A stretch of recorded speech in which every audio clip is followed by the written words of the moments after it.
For the court charge of possession of paraphernalia and a no valid driver's license. You understand the charges? Understand what you're charged with? No? No. No. She doesn't understand.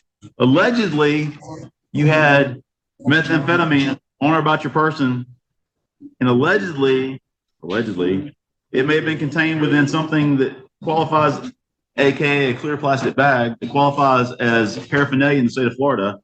And allegedly, you were operating a motor vehicle without allegedly having a driver's license. You understand that? I understand the driver's license. Yes, sir. Okay, well, Possession. I didn't say it was yours. Did I say it was yours? I said you've been charged with. Right. Nobody's asking if you did it. I'm just asking if you understand what the charge is. No. Yes or no? No, sir. Okay, then we'll bring you back tomorrow when you understand. I was hoping I'm not from this state. I mean, this county. If I can just resolve everything today. You got a parole hold. You wouldn't get out anyway. You got nowhere to go, man. So, do you understand the charges against you or not?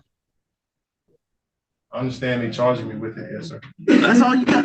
See how easy that is? I don't know why do we have to go back and forth It's about not it? easy when you're in my shoes, sir. It's easy it's a yes or no question. Do you understand? I don't agree to the Nobody's contract. asking you to admit to anything. I just need to make sure you understand the charge. I'm a proud citizen, sir. I'm shocked. Under UCC focus. Oh, UCC? Oh, I love it. A sovereign. All right, guys, buckle up. Today we are going to step into a fast-paced courtroom compilation that immediately sets a tone with chaos, commentary, and multiple sovereign citizen encounters ahead. What starts as a simple intro quickly builds into a pattern of defiance versus authority, where every upcoming case promises confrontation. The opening establishes that this isn't routine court procedure, but a string of escalating legal clashes designed to test patience, structure, and control from the very beginning, setting the stage for everything that follows. Yeah, hold on 1 second.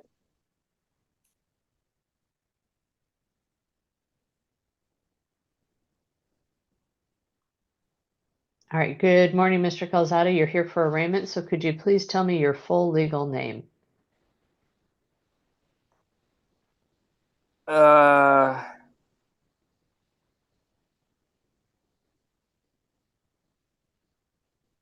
don't know how that has anything to do with a case. My name. Well, Mr. Calzada, I need to confirm who you are. So could you please Here I tell me? am. I'm here physically present, right? Mr. Calzada, could you please, what is your first name? My first name? Well, it could be anything, right? I could change my name at will, right? All right. I'm going to set this matter over for an in-person arraignment, and Mr. Lohr, you'll have law enforcement standing by. All right? Well, there you are. All right. So, Mr. Calzada, I will set this over. You will appear in person at the Bothell Municipal Court for arraignment. All right, guys, buckle up, because the first courtroom case immediately throws us into a tense confrontation over drug possession, paraphernalia, and driving without a license. The defendant's refusal to clearly acknowledge the charges creates instant friction, forcing the judge to repeatedly demand simple answers. What escalates it further is the back-and-forth confusion, where basic understanding becomes a battleground. The judge's patience where thin as clarity is resisted at every tone, ending in a firm ruling that reinforces courtroom authority without hesitation. You guys were all doing Snohomish County prisoners. Pretty busy, huh? The sheriff even said it's pretty busy. The court has to file a 1099-C. How you file a 1099-C for that bond? You don't need voter approval for that, don't you, those bonds? How much are the bonds? Mr. Calzada, I'm going to set this to December 31st at 1:30 in the Bothell Municipal Court in person. You will need to be there for arraignment, okay? So I will see you in person at the Bothell Municipal Court at that time, all right? Looks like there's no free will then. So, So then what am I doing here then? Hold on. What am I doing here? well, right now you are not responding to my questions. So Well, I'm you're going not to have you responding to any of my. I don't have a problem of answering any of your questions, but I have a couple questions first. I have to Miss- understand too. I don't understand what's going on. I don't know everything. I'm not Then- perfect. All right, guys, buckle up, because this next courtroom moment shifts into a classic sovereign citizen standoff where the defendant refuses to even recognize the court's authority. From name disputes to denying consent, every response turns into procedural resistance. The judge responds by pushing forward anyway, showing that the system doesn't pause for ideology. What makes this segment intense is a direct clash between legal obligation and personal denial, ending with a firm order for in-person appearance despite continuous objections and verbal defiance throughout. Yes, Judge. Conversation outside. He'll be okay. So everyone tell me.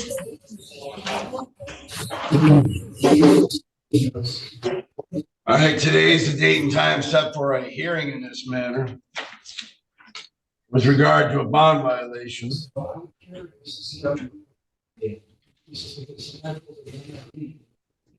This is case 242448 SM. People versus Eric Martin.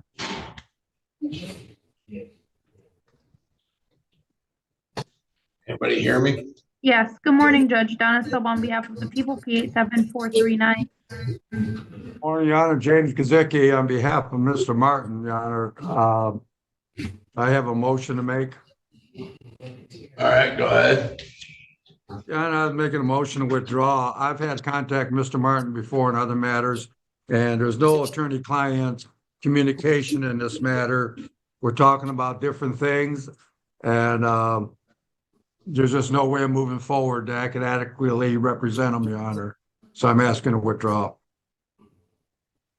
right, your motion to withdraw is granted. Mr. Martin, would you like a different court appointed attorney?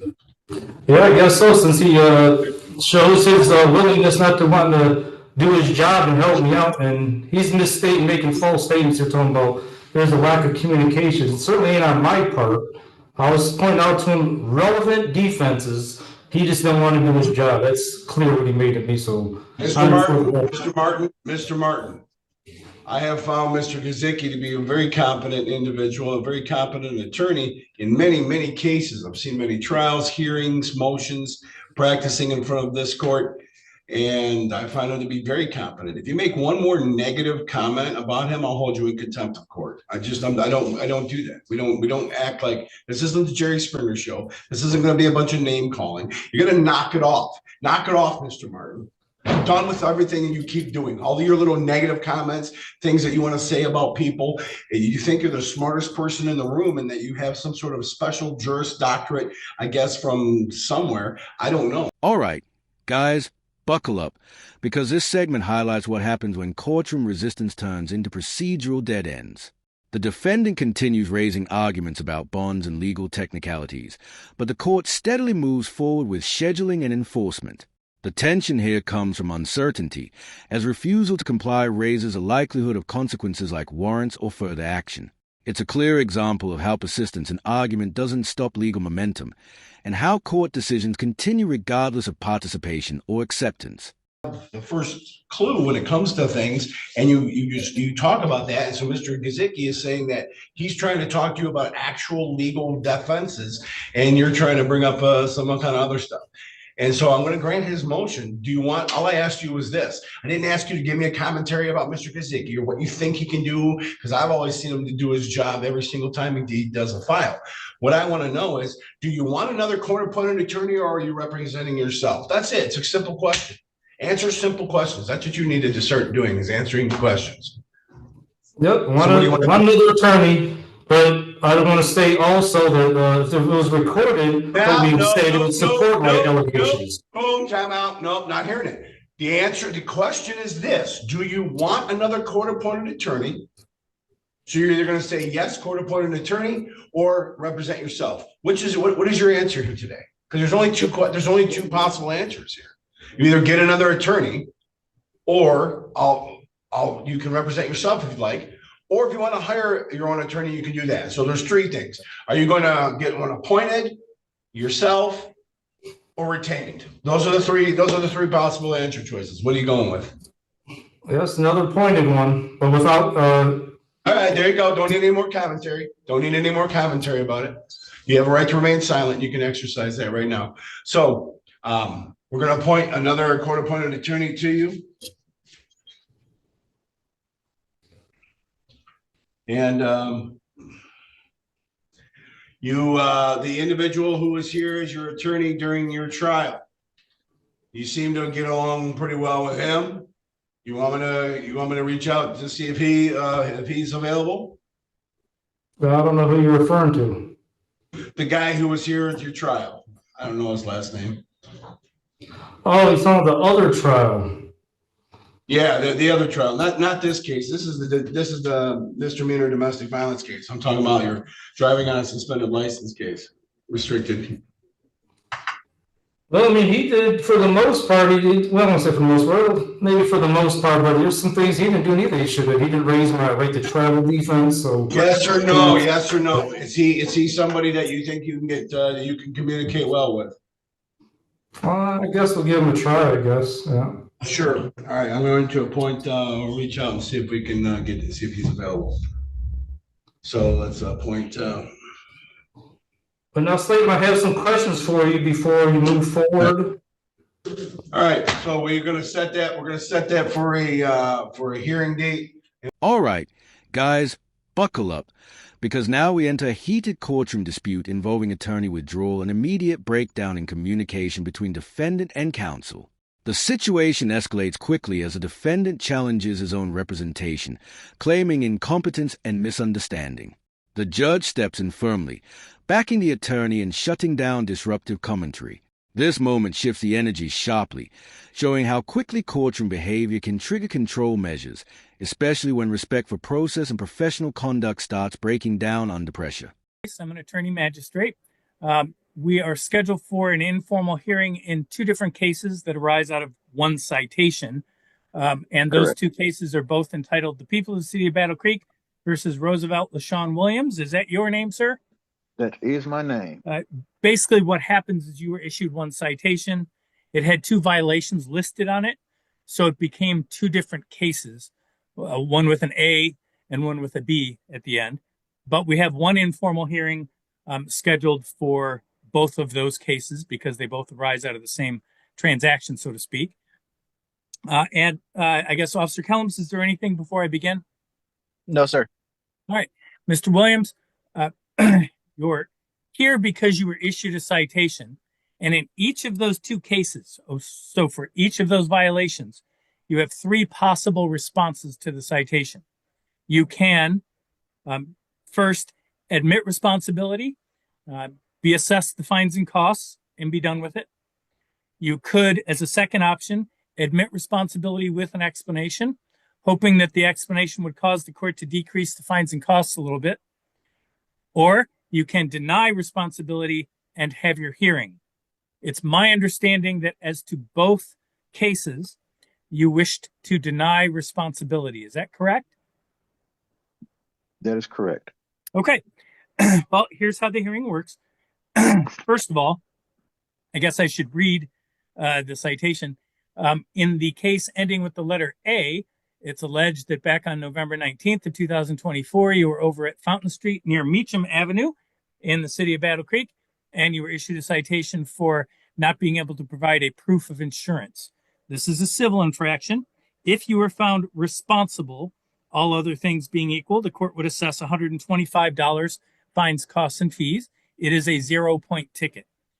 And in the second case that ends with the letter B, that same date, time, and place, you were issued a citation for having an expired registration plate. That is also a civil infraction. It is also a 0-point civil infraction. If you were found responsible, all other things being equal, the court would assess $110 fines, costs, and fees.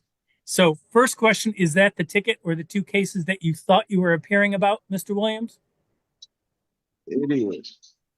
Okay. And same question to you, Officer Kellums? Yes, sir.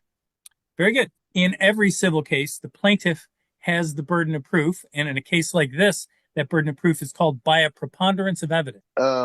Only question I have is, will the laws of the U.S. Supreme Court be applicable, and the federal statutes and definitions of motor vehicle and automobile be applicable in this proceeding? They are the state of Michigan laws that will be applicable. Okay. The other question is, are you already not bound by U.S. Supreme Court rulings? Every court is bound by relevant Supreme Court rulings. Okay.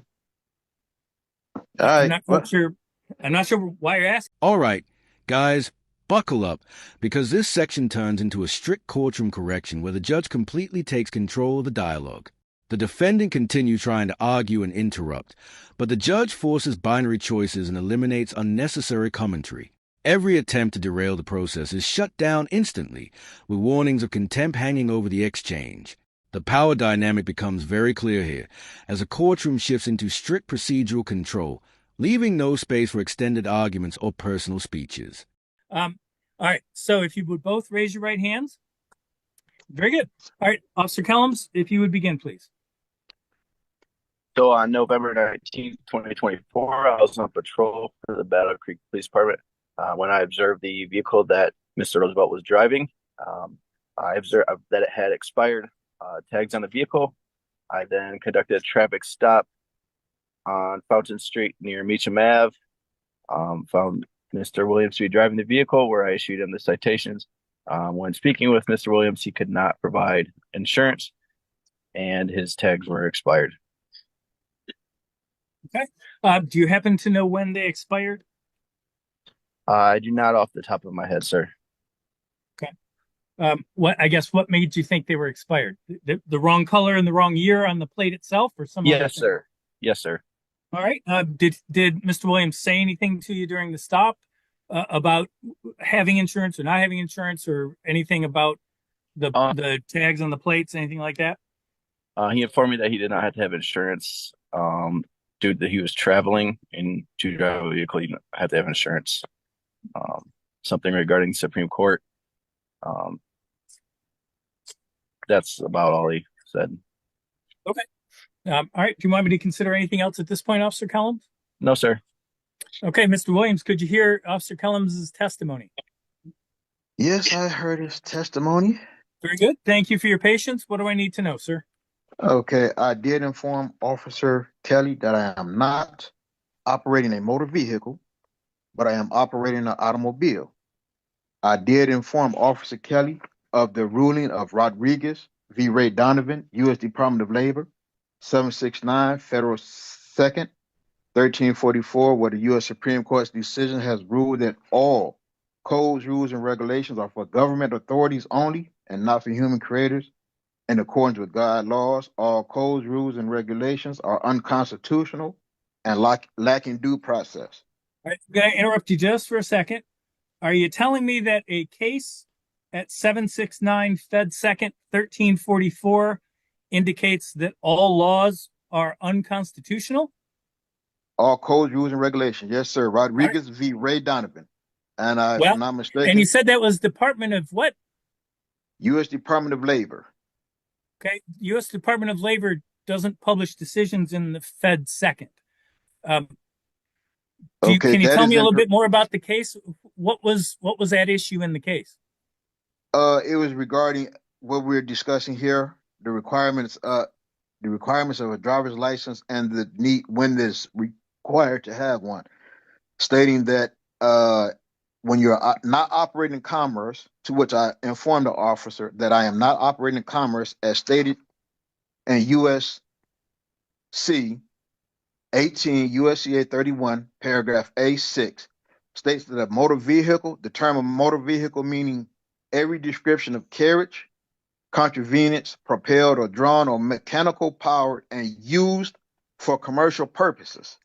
This is what Title 18 USCA Section 31A6 states or defines as a motor vehicle. All right, guys, buckle up, because this part shows a continued struggle between courtroom structure and defendant resistance, where confusion replaces cooperation. The judge keeps pushing for simple answers while the defendant tries to revisit previous arguments and unresolved issues.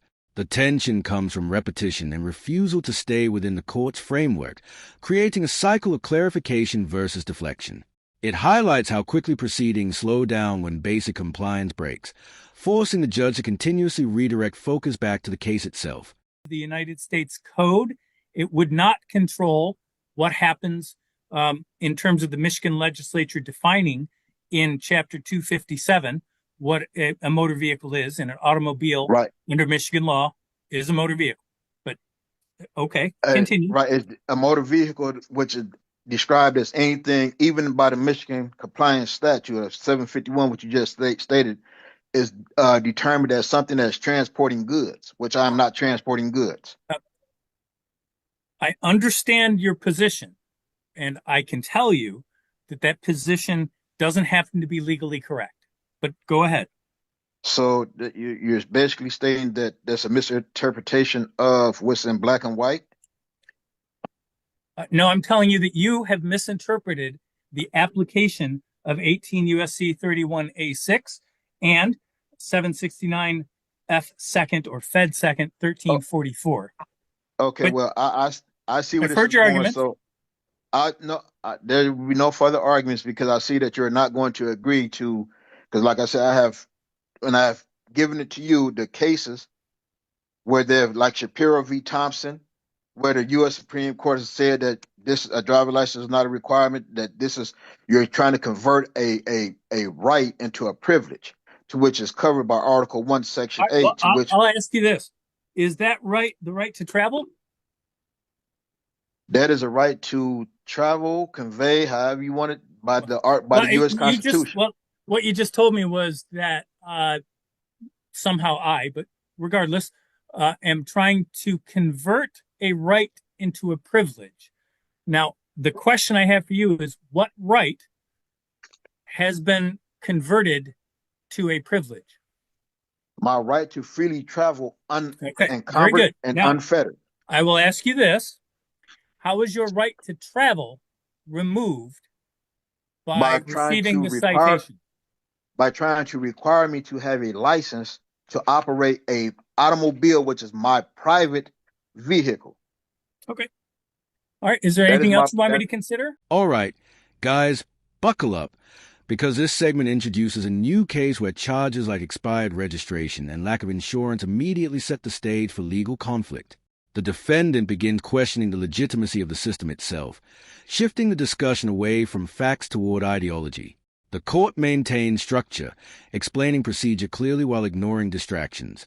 What makes this moment engaging is a contrast between formal legal process and repeated attempt to challenge jurisdiction, creating a steady build-up toward a deeper legal confrontation. Michigan motor vehicle laws, including the laws that require you to carry insurance, that require your vehicle to be registered, and require that registration to be current, do not run in violation of any right to travel under the Constitution or the United States Supreme Court decision that you have cited. In fact, Michigan courts have held that essentially the right to travel means the right for you to move from A to B, not the right for you to travel from A to B under your most convenient way. So you could walk from point A to B all you wanted. You could take a taxi or an Uber or a plane or a train or a bus.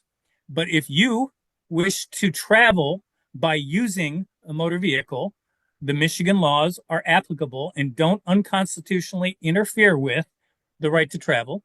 It doesn't convert the right to travel into a privilege. You are not denied the right to travel. You may be denied the privilege of traveling via a motor vehicle that you are operating. So okay, so that is what the law says, and that's what I'm finding. Is there anything else you want me to consider about that finding? Shuttleworth v. Birmingham, U.S. 147. Do you mind telling me what the U.S. Supreme Court ruled in there? U.S. 147 doesn't give me the site of a case. That's an incomplete site of a case. Okay. It was Shuttle. And if you wish me I to said consider the case, Shuttleworth. why don't you tell me what was at issue in the case and what year it was decided? I said Shuttleworth v. Birmingham, US 147, 1969, where it says Hold no on. US license. 147 is not a complete site.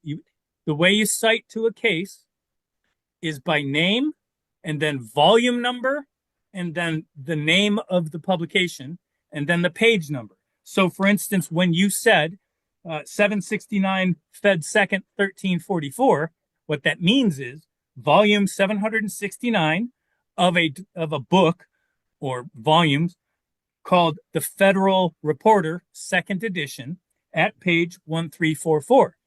So when you're asking me about this most recent case that you've talked about, what you said was US 147, I think. That's not the citation to a case. So you're going to have to tell me more about that case. Who were the parties to that case and what issue was before the Supreme Court in that case? Okay, so you didn't hear me cite the name of Shuttleworth v. Birmingham? I heard you say the name. That doesn't tell me what, that's not a complete cite of the case. All right. Do you not have the documents that I filed when I filed to say that I want to have an informal hearing?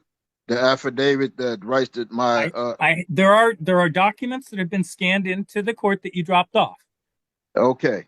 So all right, guys, buckle up, because this final and longest segment escalates into a full legal breakdown centered around the right to travel argument and a collision with actual traffic law. The defendant attempts to use case law and constitutional reasoning to avoid responsibility, but the judge systematically dismantles each claim with clear legal explanation. As testimony and arguments unfold, the court reaffirms that vehicle laws and licensing requirements remain valid. The case ends with a decisive ruling of guilt, and this is where the process concludes. If you enjoyed this breakdown, make sure to like the video, subscribe to the channel, and we'll see you in the next one.